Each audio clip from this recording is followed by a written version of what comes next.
Men senin işkinde divana buldum Alagöz. Seni görüp bilmen sararıp soldum Alagöz. Şondan varsam diyon Afganistan'a Alagöz. Diysem men gözelim yanına geldim Alagöz.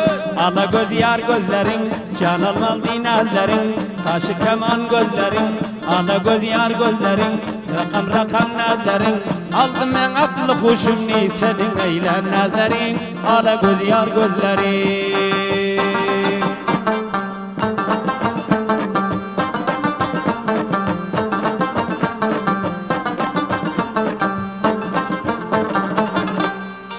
Men seni her gece görüyorum hiyali Alagöz.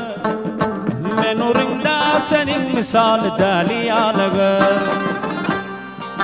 Men yanına varsam oğrin yanına Alagöz. Sen bilen devranı sürersiz hali Alagöz. Gelsen ayağını bolayıp durma menden uyalıp. Gelsen ayağını bolayıp durma menden uyalıp. Aşığın men Alagöz, yürümen yanıma gelip. Durmen yanıma gelip.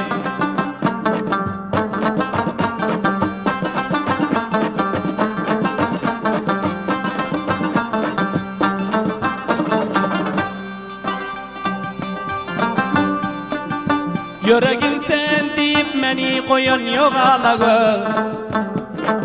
Seni gören bilen asla doyan yok Alagöz.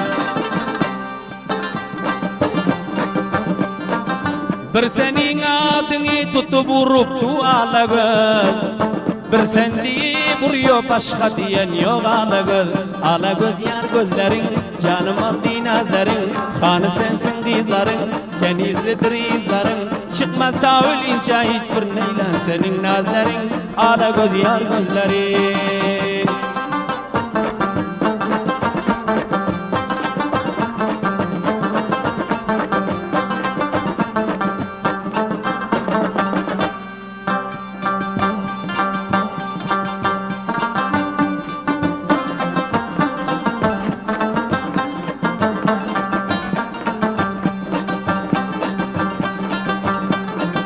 Kudretillah canım şanına yazdı Alagöz.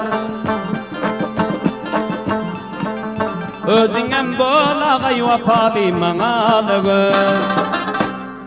Men senin hoşluğun dilab Allah'tan Alagöz. Senin fikrin bilen uhlam yoktan Alagöz. Alagöz yar gözlerin, canım aldı nazlerin, Alagöz yar gözlerin, aldı canım nazlerin. Çıkmazdaki ölünce senin eğlen nazlerin, Alagöz yar gözlerin. Ya ölünce çıkmaz yattan senin eğlen nazlerin, Alagöz yar gözlerin.